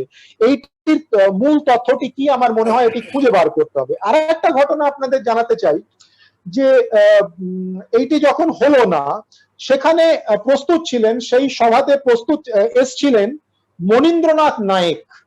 মনীন্দ্রনাথ নায়েককে এই যে কথাগুলো আপনাদের বললাম, এটির উল্লেখ আছে যোগেশচন্দ্র চট্টোপাধ্যায়ের বই in search of freedom. In search of ফ্রিডমে যোগেশচন্দ্র চট্টোপাধ্যায় লিখছেন যে তিনি মনীন্দ্রনাথ নায়েককে সবার সামনে পরিচয় করিয়ে দিলেন এই বলে যে ইনি হচ্ছেন সেই বোমাটি তৈরি করেছিলেন, যে বোমাটির বন্দোবস্ত রাসবিহারী বসু করি এবং বসন্ত কুমার বিশ্বাস যে বোমাটি ফেলেছিলেন, মনীন্দ্রনাথ নায়েক, যিনি 1982 সাল অব্দি জীবিত ছিলেন। কিন্তু তাকেও আমরা একরকম ভাবে ভুলে গেছি, তিনি চন্দননগরেই থাকতেন। একই রকম ভাবে বটুকেশ্বর দত্তকে আমরা ভুলে গেছি। বটুকেশ্বর দত্ত যিনি ভগৎ সিং এর সঙ্গে ছিলেন এবং তিনি বোমা ফেলেছিলেন অ্যাসেম্বলিতে, দুরবস্থার মধ্যে মৃত্যু হয় 1962 সালে। তিনি একটি কোটা পারমিট রাজের যুগে তিনি একটি পারমিট চাইতেন একটি কিছু কাজের জন্য, সেইটিও তিনি পাননি। আরেকটি ঘটনা যেটা বলে আমি শেষ করতে চাই, যে 1973 সালে আপনারা সবাই প্রফেসর সমর গুহের নাম জানেন। সমর গুহ তিনি ফরওয়ার্ড ব্লকের তিনি লোকসভায় সদস্য ছিলেন অনেক কাল, এবং তিনি প্রফেসর সমর গুহ বাংলাতে বাংলা ভাষায় প্রথম কেমিস্ট্রি অর্থাৎ রসায়ন শাস্ত্র নিয়ে বই লেখেন। তিনি সত্যেন্দ্রনাথ বসুর অত্যন্ত প্রিয় ছাত্র ছিলেন ঢাকা ইউনিভার্সিটির, এবং সুভাষচন্দ্রের একেবারে অনুগত রাজনৈতিক শিষ্য তিনি ছিলেন। এই নিয়ে তিনি সুভাষচন্দ্র কোথায় গেলেন এই নিয়ে তিনি তার প্রায় সারা জীবন উৎসর্গ করে দিয়েছিলেন। নেতাজি ডেড অর অ্যালাইভ বইটির বিষয় আপনারা জানেন। 1973 সালে 25শে আগস্ট তিনি পার্লামেন্টে একটি প্রশ্ন তুলেছিলেন লোকসভাতে, যে রাসবিহারী বসুর যে চিতাভস্ম জাপানে রাখা আছে, এইটি কি সরকারের আনার কি কোনো প্ল্যান আছে, কোন অভিসন্ধি আছে, সরকার কি আনতে চায় সেটি? আরেকটি হচ্ছে যে রাসবিহারী বসুর যে দলবল অর্থাৎ বসন্ত কুমার বিশ্বাস এবং অন্যরা তৎকালীন পাঞ্জাব ন্যাশনাল ব্যাংকের যে ভবনটির ওপরে চাঁদনি চকের থেকে যে লর্ড হার্ডিঞ্জের ওপর যে বোমা ফেলেছিল, সেই বাড়িটিকে কি একটি স্মারক করার কোন সরকারের কাছে কি কোনো ইচ্ছে আছে? তখন যিনি মন্ত্রী ছিলেন অর্থাৎ রাজ্যমন্ত্রী ছিলেন, খুব সম্ভবত ওনার নাম সুরেন্দ্র সিং, তিনি বললেন না, সরকারের কাছে এরকম কোনো নেই এবং সরকার এটি করতে পারে না, কারণ এটি তাদের রাসবিহারী বসুর চিতাভস্মের বিষয় হচ্ছে তার পরিবারের বিষয়। এবং তো তখন সমর গুহ বললেন তার যে মেয়ে না তার দরিদ্র কারোর কথা তিনি বলেছিলেন, তিনি চান যে এই চিতাভস্মের যে কিছু অংশ যেটা জাপানি তার রাখা আছে জাপানি মানে বৌদ্ধ রীতি অনুসারে, এটি ভারতবর্ষে আসুক। আমি ব্যক্তিগতভাবে এই কথাটি জানি। তখন সুরেন্দ্র সিং বললেন না, এটি না, এটি হচ্ছে বিদেশ মন্ত্রক, এটি পররাষ্ট্র মন্ত্রকের বিষয় নয়, এটি হচ্ছে আপনার ওয়ার্কস মিনিস্ট্রি বা হোম মিনিস্ট্রির বিষয়। তখন তখন অটল বিহারী বাজপেয়ী, যিনি সংসদের সদস্য ছিলেন এবং পরবর্তীকালে ভারতের প্রধানমন্ত্রী হন, তিনি প্রশ্ন করলেন যে ক্যাবিনেটের একটি সংযুক্ত দায়িত্ব বলে জিনিস আছে, cabinet joint responsibility of the cabinet. তখন স্পিকার তাকে থামিয়ে বললেন, না এটি সেটি। স্পিকার কেন বললেন আমি জানি না, এটি এ নয় মিনিস্ট্রি, এটি এই মিনিস্ট্রির কাজ নয়। তো তখন অটল বিহারী বাজপেয়ী বললেন, যদি সব মন্ত্রক আলাদা আলাদা ভাবে কাজ করে তাহলে সরকার কি করে কাজ করে, সরকারেরও কি এইরকম একটি কোনো সম্যক দৃষ্টি নেই? তারপরে প্রফেসর সমর গুহ বললেন যে নেহেরু যখন জীবিত ছিলেন তখন কিন্তু এইরকম একটি আমরা বোঝাপড়াতে পৌঁছেছিলাম যে ওই যে বাড়িটি আছে চাঁদনি চকে যেখান থেকে বোমা ফেলা হয়েছিল, সেই বাড়িটিকে একটি স্মারক ঘোষণা করা হবে। এবং ভূপতি মজুমদার, যিনি নিজে একজন বিপ্লবী ছিলেন, পরবর্তীকালে তিনি কংগ্রেসে যোগ দিয়েছিলেন এবং বিধানচন্দ্র রায়ের মন্ত্রকে ছিলেন, তিনি যখন এই কমিটির তিনি যখন এই একটি সারা ভারত জোড়া রাসবিহারী বসু স্মারক কমিটি গঠন করা হয়েছিল, তিনি জওহরলাল নেহরুর সঙ্গে একাধিকবার দেখা করেছিলেন। তো সেটির কি হলো? কিন্তু সরকারের কাছে কোনো ঠিকমতো উত্তর ছিল না। বিষয়টি 1-2 বছর আরো তুলেছিলেন সমর গুহ, কিন্তু আমার মনে হয় এর কোনো যথার্থ উত্তর তারা দিতে পারেননি এবং এটি হয়নি। তো আজকে রাসবিহারী বসুকে আমরা যখন স্মরণ করছি, তার সঙ্গে রাসবিহারী বসুর সঙ্গে অন্যান্য বিপ্লবীরাও যারা দেশের জন্য প্রাণ দিয়েছেন বা দেশের জন্য তারা কারাবরণ করেছিলেন, তাদের মধ্যে থেকে আমাদের মনে রাখতে হবে যে রাসবিহারী বসু বা কিছু বিপ্লবীকেই আমরা কিন্তু মনে রাখি। যেরকম সাহিত্যের ক্ষেত্রেও আমরা যদি দেখি, আমরা হয়তো টপ 5 জন বা 10 জনকে আমরা পড়ি, কিন্তু বাংলা সাহিত্যে হয়তো গত 100 বছরে অনেক লেখা হচ্ছে যে সবকিছু একজনের লেখাও সবকিছু পড়া আমাদের কাছে সম্ভব নয়। একজন লেখকেরও আমরা হয়তো টপ 5টা বই পড়ে থাকি বা অনেকে 2টো বই পড়ে। সেই রকম রাসবিহারী বসু হয়তো সেই টপ 3 জনের মধ্যে রাসবিহারী বসুর অবস্থান, এবং তিনি ভারত এবং ভারতবর্ষের বাইরে করেছেন। এবং তিনি যখন এই বিষয় হচ্ছে যে তিনি যখন ভারতবর্ষে ভারত ছাড়ো আন্দোলন শুরু হচ্ছে, তিনি তার একটি মহান কৃতিত্ব যে যখন পার্ল হারবার হলো এবং জাপান আমেরিকার বিরুদ্ধে যুদ্ধ ঘোষণা করলো, 24 ঘন্টার মধ্যে রাসবিহারী বসু জাপান সরকারের সাথে দেখা করে বললেন যে বিশাল সংখ্যক ভারতীয়রা মালায়াতে, বর্মাতে, সিঙ্গাপুরে থাকে, তারা জাপানিদের শত্রু নয়, এদের আপনারা শত্রু হিসেবে গণ্য করবেন না, এদের কারারুদ্ধ করবেন না, এদের যদি আপনারা কাজে লাগান এবং সেইভাবে এরা আপনাদের দেশের স্বাধীনতার জন্য তারা কাজ করবে, যাতে পরোক্ষভাবে আপনাদেরই লাভ হবে। এবং তার থেকে ইন্ডিয়ান ইন্ডিপেন্ডেন্স লীগের জন্ম হলো। তারপর থেকেই আমরা দেখি মোহন সিং এর সাথে মিলে তিনি সৃষ্টি করছেন আপনার ইন্ডিয়ান ন্যাশনাল আর্মি ইত্যাদি। রাসবিহারী বসুর যে বহু অবদান, তার যে শেষ যে ছিল যে তিনি স্বাধীন ভারতবর্ষের মাটিতে শ্বাস নিতে চান, শেষ নিঃশ্বাস ত্যাগ করতে চান, তা হতে পারেনি।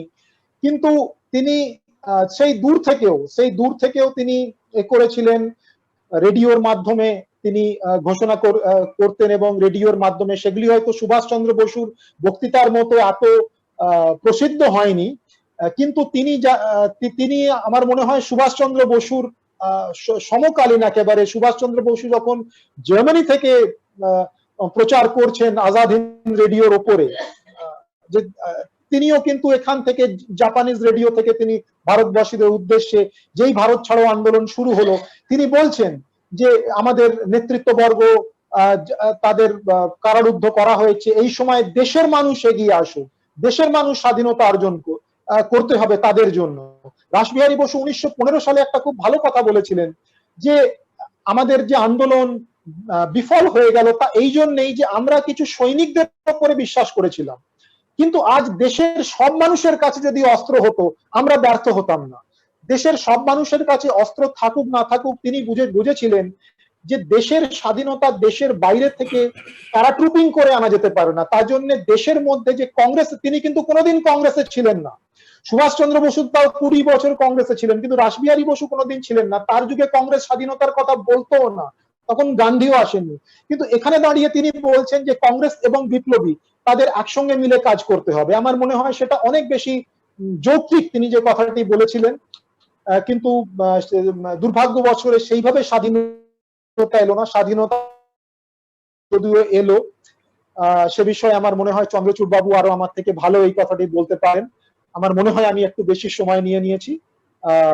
ধন্যবাদ, নমস্কার। ধন্যবাদ প্রিয়দর্শী বাবু, অনেক কিছু জানতে পারলাম। হয়তো একদম ডিসকাশনের শেষের দিকে আমরা একটু যখন ফ্লোরটাকে ওপেন করব তখন হয়তো আমরা আর একটু ওয়ান টু ওয়ান হয়তো আর একটু ডিসকাস করতে পারবো। এখন চন্দ্রচূড় বাবু, আপনি আপনার বক্তব্য রাখুন, আমরা ওয়েট করে আছি আপনার জন্য। ধন্যবাদ। আমি প্রথমেই নবেন্দ্রবাবু, আপনি প্রথমে শুরুতে যে রাসবিহারীকে ডিসক্রাইব করার সময় 3টে কোয়ালিটি মেনশন করেছিলেন, লিডারশিপ, অর্গানাইজেশনাল ক্যাপাবিলিটি আর ইন্টেলেক্ট। আমি দুটো কোয়ালিটি যোগ করতে চাই এখানে। আমি নিজের মানে যে টপিক আমি বলবো সেটা যাওয়ার আগে জাস্ট দুটো তিনটে পয়েন্ট ছুঁয়ে যেতে চাই। রবিরঞ্জন বাবু এটা নিয়ে বিশদে বলেছেন, অনেক উদাহরণ দিয়েছেন, সেটা থেকে মানে আমি ভাবছিলাম তখন রবিরঞ্জন বাবু উদাহরণগুলো দিলেন। দুটো কোয়ালিটি যেটা রাসবিহারীকে আউটস্ট্যান্ডিং রেভলিউশনারি করে এবং যেটা বিপ্লবীদের অত্যন্ত প্রয়োজনীয় ক্যারেক্টারিস্টিক। এক হচ্ছে সার্ভাইভাল স্কিল। প্রতিটা বিপজ্জনক পরিস্থিতি থেকে বেরিয়ে আসা, নিজেকে বাঁচিয়ে without compromising the cause, without compromising the objective, বেঁচে বেরিয়ে আসা, to live, to fight another day, সেটা রাসবিহারীর মধ্যে মানে সারা জীবন ধরে তার এই কোয়ালিটিটা দেখতে পাচ্ছি। আর একটা বড় গুণ যেটা অনেকের মধ্যে, অনেক বিপ্লবীদের মধ্যে ছিল না এবং ফলে তারা সেইভাবে উঠে আসতে পারেননি, সেটা হচ্ছে দ্য কোয়ালিটি অফ রিইনভেন্টিং। তিনি কিন্তু একটা পরিস্থিতি থেকে আরেকটা পরিস্থিতি, বিভিন্ন পরিস্থিতি থেকে একটা থেকে আরেকটা জায়গায় যাচ্ছেন, সেখানে নিজেকে রিইনভেন্ট করছেন।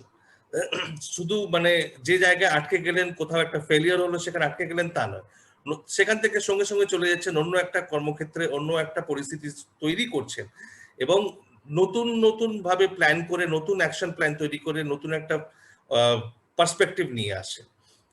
এইটা এই মানে জাস্ট অ্যাড করতে চাইলাম। এটা আমার মনে হলো এটা ওনার চরিত্রটাকে আরেকটু ভালোভাবে বুঝতে সাহায্য করে আমাদের।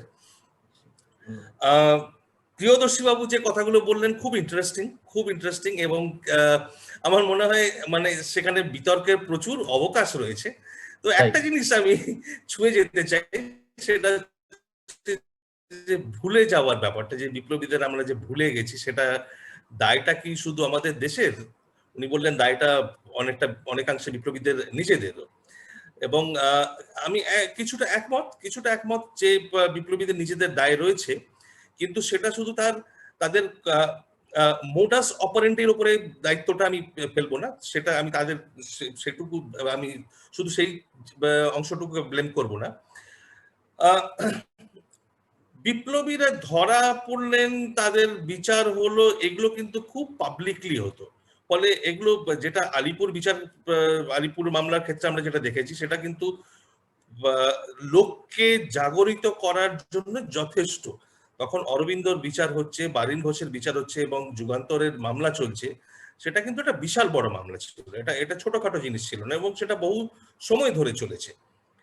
এবং ইমিডিয়েটলি কি হচ্ছে, কোথায় হচ্ছে, সেটা হয়তো লোকে জানতে পারতো না, কিন্তু একটা যে বিপ্লবী কর্মক্ষেত্র তৈরি হচ্ছে, সেখানে বিপ্লবী চিন্তাধারা আসছে, নতুন ধরনের এক্সট্রিমিস্ট চিন্তাধারা আসছে, সেটা কিন্তু লোকের কাছে অজানা ছিল না।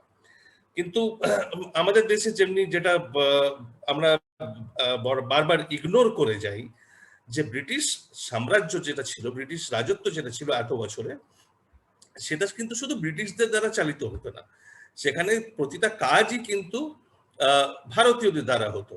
জালিয়ানওয়ালাবাগে গুলি চালানোর আদেশটা এসেছিল বলে ব্রিটিশের কাছ থেকে এসেছিল, কিন্তু গুলিটা চালিয়েছিল কিন্তু ভারতীয়রা।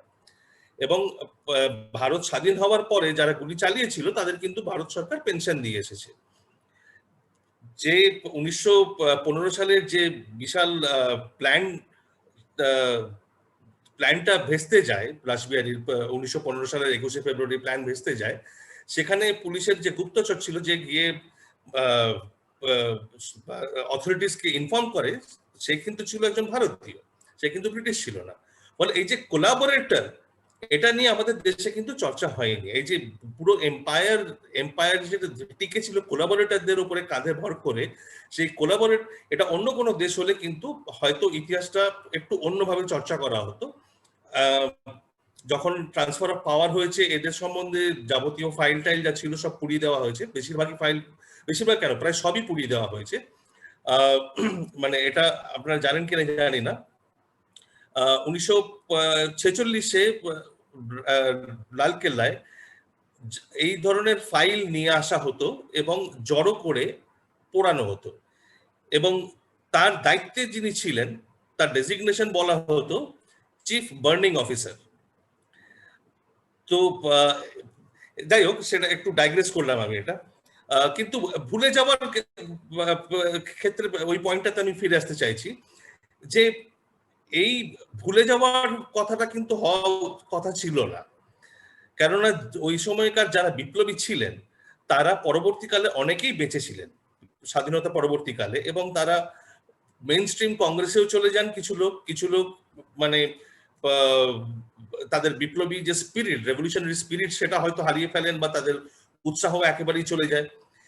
যেমনি বিপ্লবের এক একটা স্তর যদি দেখেন, যুগান্তর মামলার পরে এলো রাসবিহারী যতীন্দ্রনাথের সময়, তারপরে একটা ধরপাকড় চললো মোটামুটি বছর 5-এর জন্য, সব শেষ। 1917-র পর যখন একে একে ফিরে আসতে শুরু করলেন, শচীন্দ্রনাথ সান্যাল ফিরে এলেন, ত্রৈলোক্যনাথ চক্রবর্তী ফিরে এলেন, এরা এসে কিন্তু কেউ বসে গেলেন না, এরা কিন্তু আবার রিভাইভ করার চেষ্টাটা শুরু করলেন।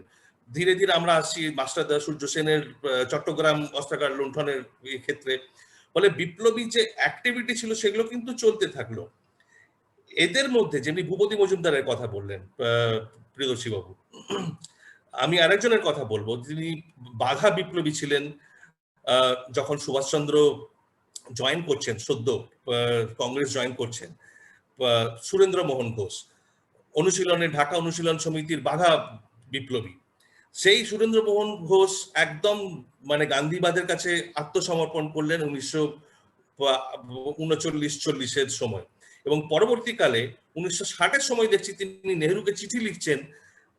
নেহরুকে তিনি বলছেন যে লোকে বুঝতে পারে না, আমাদের দেশের লোকের দুর্ভাগ্য যে আপনাকে বুঝতে পারে না, তারা বুঝতে পারে না যে আপনি শ্রীকৃষ্ণের এবং বুদ্ধের অবতার। কোন বিপ্লবীদের কি করুণ দশা, বিপ্লবী মানসিকতার কোন করুণ দশা হলে তারপরে এই ধরনের লোকে কথা বলতে পারে। ফলে মানসিকতারও পরিবর্তন হয়েছে, কিন্তু তার থেকেও বড় যেটা ছিল, যেটা পাবলিসিটি। প্রিয়দর্শীবাবু একদম ঠিক বলেছেন, পাবলিসিটিটা তো অত্যন্ত প্রয়োজনীয়। আমরা যে আজকে একটা গান্ধিয়ান নেশন হয়ে দাঁড়িয়েছি, গান্ধীকে বলা হয় the centre, Gandhi is at the centre of the idea of India, এই যে একটা ধারণা তৈরি করা হয়েছে, এটা তো পাবলিসিটি ছাড়া হতো না। এই পাবলিসিটি তো সরকারের হাতে ছিল, কিন্তু জনসাধারণের হাতেও তো কিছু ক্ষমতা থাকে একটা পাবলিসিটি ক্রিয়েট করার, একটা অ্যাওয়ারনেস ক্রিয়েট করার। সেখানে কিন্তু উই হ্যাভ ফেইলড মিজারেবলি। এবং আমি বলতে চাইছি যারা যে বিপ্লবী দল ছিলেন তারা তাদের স্ট্র্যাটেজিটা ভুল ছিল, যে আমাদের চুপচাপ কথা না বলে দেশ সেবা, লোকের সেবা করে যাওয়া, এটা স্ট্র্যাটেজিটা আজকের যুগে এটা ভুল স্ট্র্যাটেজি। আমি অসম্মান করছি না, আমি একদম পূর্ণ সম্মান জানিয়েই বলছি স্ট্র্যাটেজিটা ভুল। যে লীলা রয় ইলেক্টেড হয়ে কনস্টিটিউয়েন্ট অ্যাসেম্বলিতে যাচ্ছেন, তখনকার দিনে ফায়ার ব্র্যান্ড রেভলিউশনারি, তার পরিচয়ের কোনো অভাব নেই, তার মানে চারিদিকে বিস্তৃত পরিচয়। 1951 সালের ইলেকশনে দাঁড়িয়ে গোহারা হেরে যাচ্ছে কেন? It is not due to the lack of her credibility, it is because of the absence of publicity. এটা এই যে হয়ে এসছে, এটা হ্যাঁ আমি এখানে একদম একমত প্রিয়দর্শী বাবুর সঙ্গে যে এটা বিপ্লবীদের ওপরেও দায়টা অনেকটা বর্তায়, কিন্তু কারণটা অনেকটা কমপ্লেক্স, ফেনোমেননটা অনেকটা কমপ্লেক্স। আলোচনা পরবর্তীকালে হবে। আমি ফিরে আসি নিজের টপিকে, অনেক কথা বলে ফেললাম। সুভাষচন্দ্র এবং রাসবিহারী অ্যাজ আ কন্টিনিউয়াম। তো রাসবিহারীর প্রথম থেকে মানে ওনার প্রথম বৈপ্লবিক যে লিঙ্ক আমরা পাচ্ছি সেটা হচ্ছে মুরারিপুকুরের সঙ্গে, মানে যুগান্তরের অফিসের সঙ্গে। 1908 সালে যখন ধরপাকড় হয়, সেখান থেকে রাসবিহারীর দুটো চিঠি পাওয়া যায়, এবং সেই চিঠি পাওয়ার পর যখন মানে ওনার আশঙ্কা জাগে বা ওনাকে বলা হয় যে এবার ওনাকে গ্রেফতার করা হতে পারে, তখন উনি চলে যান বাংলা ছেড়ে। সেই বাংলা ছেড়ে চলে গেলেন, কিন্তু তারপরে বাংলাকে বেস করে আর তার কর্মকাণ্ডটা বাংলাকে বেস করে হয়নি। বাংলায় ফিরে এসছেন বহুবার, যোগাযোগ ছিল, কিন্তু তারপর পর যে এক একটা মানে রবিরঞ্জন বাবু বলেছেন, প্রিয়দর্শী বাবু বলেছেন কি কি করেছেন, সেগুলো আমি সেই ইয়েতে যাবো না, সেই ডিটেলগুলোতে যাবো না। কিন্তু তারপরে Delhi conspiracy case, Lahore conspiracy case, Benaras conspiracy case, এগুলো সবকটা কিন্তু একদম ভায়োলেন্ট অ্যাক্টিভিটি যেগুলোকে বলা হয়, একদম রেভলিউশনারি অ্যাক্টিভিটি। এর সঙ্গে নন ভায়োলেন্স, অহিংসার কোনো সম্পর্ক নেই, একদম মানে দূর দূরান্ত পর্যন্ত কোনো সম্পর্ক নেই। তার মানে যে সঙ্গী সাথীরা, যে তিনি শচীন্দ্রনাথ সান্যালকে ওখানে উদ্বুদ্ধ করছেন, তার সংগঠিত হতে সাহায্য করছেন, বেনারস থেকে চলে যাচ্ছেন লাহোর, অমৃতসর, দিল্লি, সেন্ট্রাল প্রভিন্সের লোক পাঠাচ্ছেন, আর্মিকে ইনফিলট্রেট করে আর্মিকে একটা আর্মড আপরাইজিং এর জন্য উদ্বুদ্ধ করার চেষ্টা করছেন।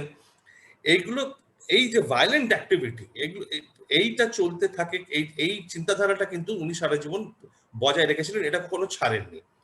এবং সুভাষচন্দ্রের সঙ্গে এখানে কিছুটা মিল আছে, কিছুটা অমিল আছে।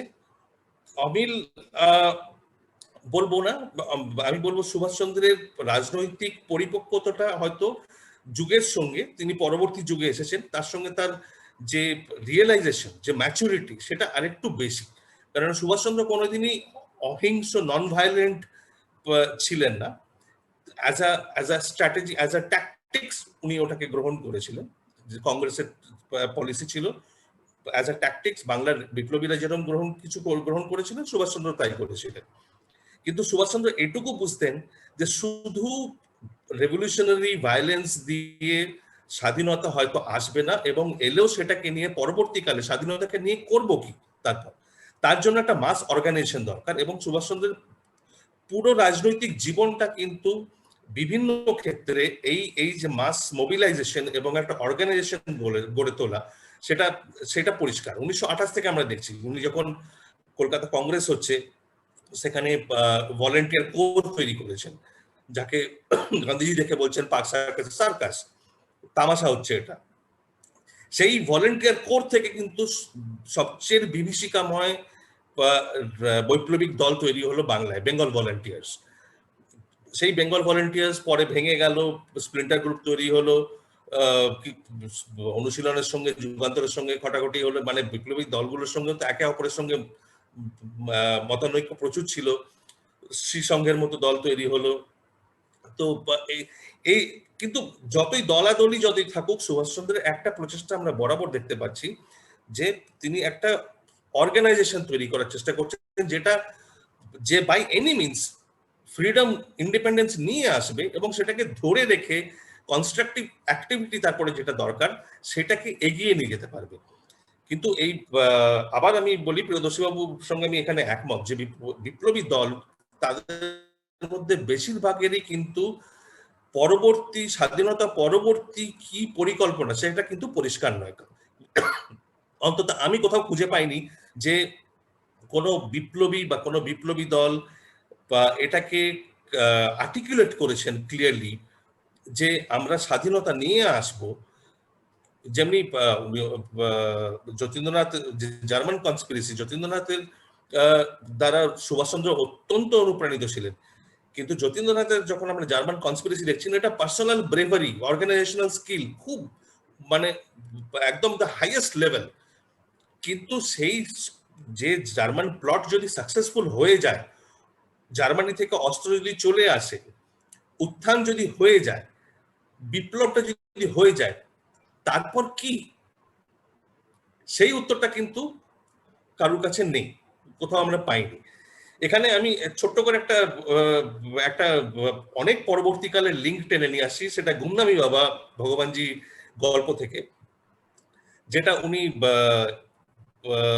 পবিত্র মোহন রায়কে একটা চিঠিতে লিখেছিলেন যে সুভাষচন্দ্র, তার যে সুভাষচন্দ্র যে সময় ছিলেন, যখন মান্দালয় জেলে যান, তার সঙ্গে বাংলার প্রচুর বিপ্লবী মান্দালয় জেলে পাঠানো হয়েছিল।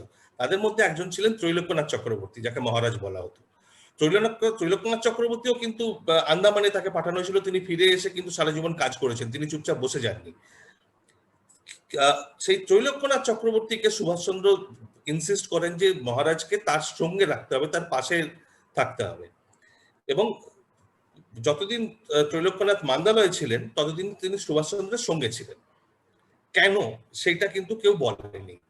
সেইটা পাচ্ছি আমরা এই গুমনাইয়ুবার হাতে লেখা চিঠি থেকে। উনি বলছেন যে আমি দেখলাম যে বিপ্লবী দলরা এরা এত সাহসী, এদের সাহসের অভাব নেই, এরা এত ইন্সপায়ার্ড, এত কিছু করতে চাইছে, এত কিছু করছে, কিন্তু কোনো পরিকল্পনা নেই। ফলে সেই একটা সিঙ্গেল পয়েন্টের উপর ডিসকাশন করার জন্য, সেইটার সঙ্গে ডিবেট, সেই পয়েন্টের উপর ডিবেট করার জন্য আমি ইনসিস্ট করেছিলাম যে মহারাজকে আমার পাশে রাখা হোক। এবং যতদিন আমরা সঙ্গে ছিলাম শুধু একটা পয়েন্টের উপর আমাদের যত যাবতীয় ডিসকাশন এবং ডিবেট হতো। এই এই এই এই ছোট্ট পয়েন্টটা যে কত গুরুত্বপূর্ণ ভারতের বিপ্লবী আন্দোলনকে বোঝার জন্য বা একটা ধারণা করার জন্য, সেটা মানে আশা করি আমার বলে বোঝানোর দরকার নেই। সুভাষচন্দ্রের কথায় ফিরে আসি। সুভাষচন্দ্র মানে শুধু একদিকে বিপ্লবীদের করতেন, সাহায্য করতেন, আর একদিকে কংগ্রেস পলিটিক্স করছেন। পরবর্তীকালে কংগ্রেস জীবনের শেষের দিকে এসে ফরওয়ার্ড ব্লক তৈরি করছেন, একটা এক্সট্রিমিস্ট, একটা প্রোগ্রেসিভ ব্লক তৈরি করেছেন কংগ্রেসের ভেতরে, যেটা কংগ্রেসকে ধাক্কা দেবে, গান্ধীবাদী আন্দোলনকে ধাক্কা দেবে আরো এগিয়ে নিয়ে যাওয়ার জন্য। সেই এইটা থেকে বোঝা যায় যে উনি কনস্ট্যান্টলি কিন্তু দুটো দিকে ব্যালেন্স করে চলছেন, লিঙ্ক করে চলেছেন। ওনাকে যে বারবার ব্রিটিশ সরকার জেলে পাঠাচ্ছে, ওনাকে মান্দালয় যখন পাঠানো হলো 1924 সালে, 1924 থেকে 1927 অবধি কোনো চার্জশিট পেশ করা হয়নি, ওনাকে জানানো হয়নি যে ওনার এটা কি, চার্জটা কি ওনার এগেইনস্টে, কিসের দায়ে ওনাকে জেলে রাখা হলো।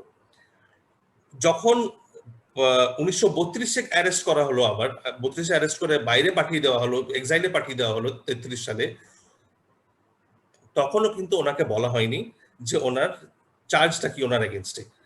কিন্তু আমরা যখন আজকে এই ওই সময়কার ফাইলস গুলো দেখছি, তখন দেখছি যে এরা পাবলিকলি বলতে পারছে না, কিন্তু সবাই মানে একদম নিশ্চিত, ব্রিটিশ গভর্নমেন্টের ভাইসরয় থেকে শুরু করে বেঙ্গল গভর্নর অবধি এবং সিআইডি, কলকাতা সিআইডি অবধি সবাই একদম নিশ্চিত এবং একমত যে সুভাষচন্দ্র মানে থাকলে এতটাই বিপজ্জনক, তার কারণ উনি সাপোর্ট করে যাচ্ছেন প্রতিটা রেভলিউশনারি গ্রুপকে এবং তাদের বৈপ্লবিক কাজকে। ফলে কিন্তু ওটা যে পাবলিকলি বলতে হবে, সেটা বলতে গেলে তো প্রমাণ করতে হবে। কিন্তু সুভাষচন্দ্রের কাজের ধারা এমন, ব্রিটিশ সরকার ওই ধরনের মেশিনারি নিয়েও কিন্তু কোনো প্রমাণ বের করতে পারেননি। ফলে তারা কোনোদিন পাবলিকলি এটা বলেননি যে এই কাজের জন্য এইসব করার দোষেই আপনাকে জেলে পাঠাচ্ছি বা দেশের বাইরে পাঠিয়ে দিচ্ছি। ফলে সুভাষচন্দ্রকে কিভাবে সাফার করতে হয়েছে, মানে 1924 থেকে 1940, এই তো আপনার 16-17 বছরের কংগ্রেস জীবন, তার মধ্যে 3 বছর মান্দালয়, 3 বছর কি 4 বছর এক্সাইলে, 7 বছর ওখানে পেরিয়ে গেল।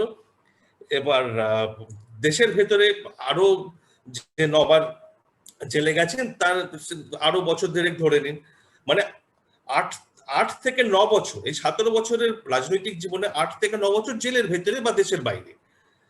সেই ওই অল্প সময়ের মধ্যেও কিন্তু এত বড় ইম্প্যাক্ট উনি ছেড়ে গেছেন, এত বড় ইম্প্যাক্ট উনি রেখে গেছেন। এই সুভাষচন্দ্র যখন এই সুভাষচন্দ্রের যে উত্থান যখন হচ্ছে, উনি এই যে মানে রিজিয়নাল প্রভিন্সিয়াল লেভেল থেকে যখন ন্যাশনাল লেভেল লিডার হিসেবে এস্টাবলিশ করছেন, তখন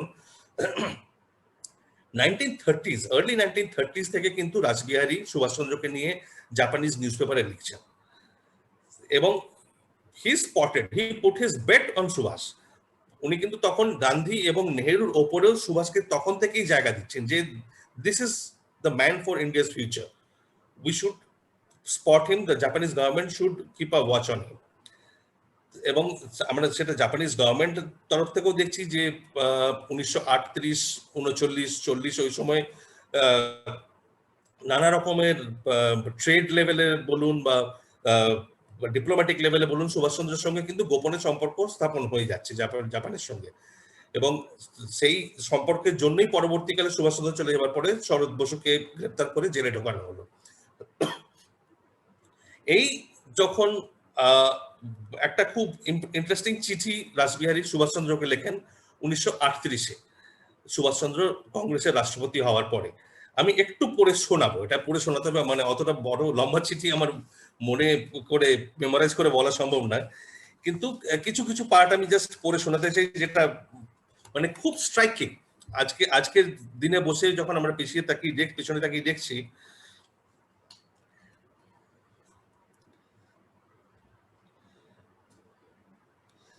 উনি রাসবিহারী লিখছেন, at present the Congress is passing through a crisis. এটা 1938 যখন Subhash Chandra Congress president. At present the Congress is passing through a crisis. It is now a constitutional organization and cooperating with the government. In a subject country, no constitutional and legal organization can ever secure freedom, because the constitution or law is framed by the rulers for their own benefit and interest. The Congress became an unconstitutional body at the time of civil disobedience movement, and hence it could do immense work. But at present, it has reverted to its past position of a harmless body. There is, practically speaking, no difference between the Congress and the other moderate parties. I do not understand why congressmen in the past criticized Sir Surendranath Banerjee when he accepted office. তো উনি বলছেন, সুরেন্দ্রনাথ ব্যানার্জিকে তোমরা moderate বলে গালাগাল দাও, অথচ উনি যা করে গেছেন তোমরা মোটামুটি সেই একই কাজ করে যাচ্ছ আজকে। কংগ্রেসের সম্বন্ধে বলছেন এটা।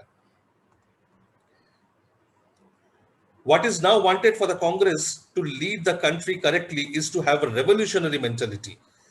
It is now an evolutionary body. It must be made a pure revolutionary body. When the whole body is poisoned, applying medicine on certain parts will be of no use. এরপরে বলছেন, and this is most important, যে এই নন violent স্ট্রাগলের যে continuum Rashbehari থেকে সুভাষচন্দ্র, রাসবিহারী লিখছেন, the fetish of non-violence should be discarded and the creed should be changed. Let us attain our goal through all possible means, violence or non-violence. The non-violent atmosphere is simply making Indians womanly men. No nation in the present world should think of non-violence if it wants to exist as a self-respecting member of the world. Our difficulty had been the otherworldliness dinned into our ears for such a long period. এটা বোধহয় রবিরঞ্জন বাবুই বলছিলেন যে আধ্যাত্মিকতার ব্যাপারটা নিয়ে একটু আলোচনা করছিলেন উনি।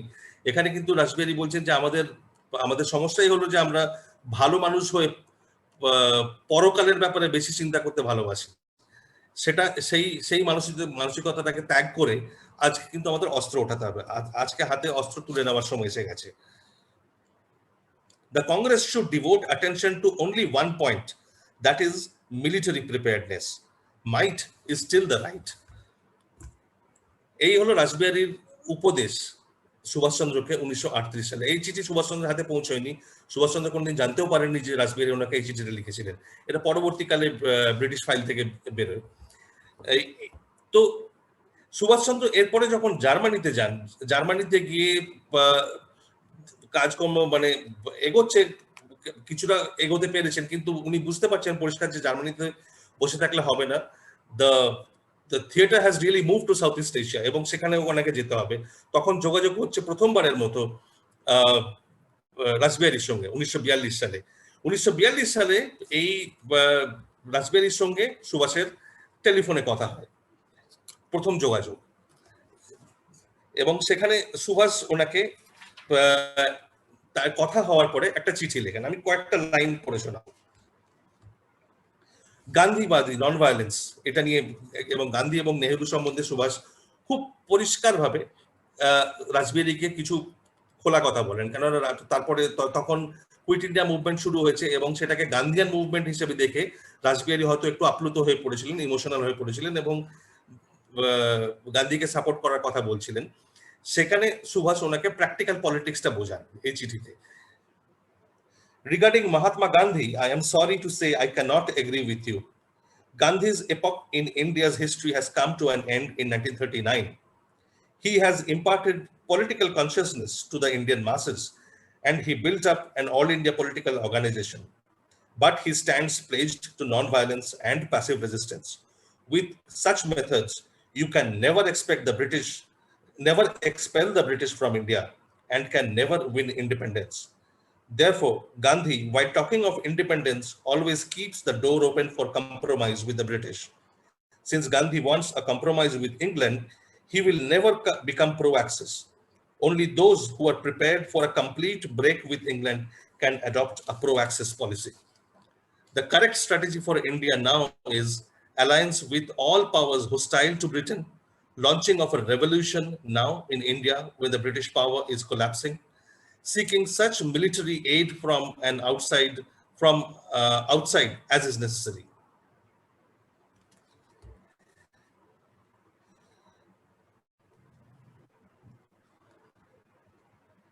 We must always remember that there is a limit to the extent to which Gandhi could be forced to change. For instance, Gandhi will never advocate the use of arms. Gandhi will never become pro-Axis in policy.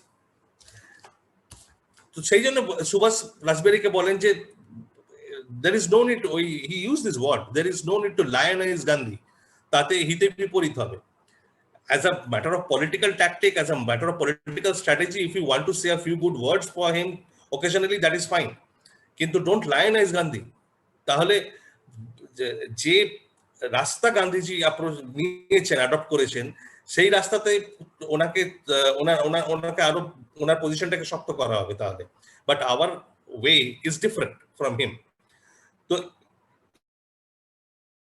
এই দুজনের মধ্যে এই যে connection, এটা কিন্তু একটা মানে আত্মিক একটা সম্পর্ক রয়েছে, একটা ইন্টেলেকচুয়াল লেভেলে একটা সম্পর্ক রয়েছে এবং অদ্ভুতভাবে দুজনের মধ্যে কোনোদিন দেখা না হওয়া সত্ত্বেও চিন্তাধারার যে ওয়েভলেন্থ সেটা কিন্তু মোরলেস সিমিলার। এবং সেই জন্যই দেখতে পাচ্ছি যখন সুভাষচন্দ্র যখন সাউথ ইস্ট এশিয়া আসছে তখন অনেকের মনেই কিন্তু এই শঙ্কাটা ছিল যে তার কিছু আগেই মোহন সিং এর সঙ্গে রাসবিহারীর এত বড় একটা সংঘাত ঘটে গেছে, যার জন্য প্রথম আইএনএ কে ডিসব্যান্ড করতে হয়েছে এবং সেটাকে রিভাইভ করতে হচ্ছে। সেই পরিস্থিতিতে মোহন সিং এর থেকে 100 গুণ বেশি একজন পাওয়ারফুল পার্সোনালিটি এসে দাঁড়াচ্ছেন, সেখানে রাসবিহারী কতটা কমফোর্টেবল হবে। কিন্তু এই যে কানেকশনটা তৈরি হয়ে গেছে, লিঙ্কটা সেট আপ হয়ে গেছে এবং দুজনে বুঝেছেন যে দুজনের উদ্দেশ্যটা একই, শুধু উদ্দেশ্যই এক নয়, তাদের মোটামুটি চিন্তাধারাটাও একই ওয়েভলেন্থে যাচ্ছে। রাসবিহারী কিন্তু সেখানে সুভাষচন্দ্রকে দেখিয়ে ওই সবাই বলছেন, do you want to know what gift I have got for you, this is the gift I have got for you. তো উনি সুভাষচন্দ্রকে গিফট হিসেবে পেশ করছেন সাউথ ইস্ট এশিয়ার, ইস্ট এশিয়ার ইন্ডিয়ান ডায়াসপোরার কাছে। তো তার মনে কোনোদিন এতটুকু কোনো শঙ্কা ছিল না। তারপরে কিন্তু উনি রাসবিহারী একদম টোটালি ব্যাকসিট নিয়ে নিচ্ছেন। ততদিন পর্যন্ত রাসবিহারী একদম ফুললি অ্যাক্টিভ ছিলেন আইএনএ-কে রিভাইভ করার জন্য, যা কিছু করার প্রয়োজন ছিল সব করেছেন। কিন্তু এখানে দেখছি উনি সুভাষচন্দ্রকে এসে জাপানিজ সোসাইটিতে এমবেড করছেন, সবারই সঙ্গে পরিচয় করিয়ে দিচ্ছেন। আমি শুধু গভর্নমেন্টের কথা বলছি না, সোসাইটাল লেভেলে সবারই সঙ্গে পরিচয় করিয়ে দিচ্ছেন এবং তাকে একটা সোশ্যাল স্ট্যাটাস, একটা রেকগনিশন এনে দিয়ে উনি নিজে ধীরে ধীরে ব্যাকসিট নিয়ে নিচ্ছেন। তো এই কন্টিনিউয়ামটা একদম মানে ইনডিসপিউটেবল।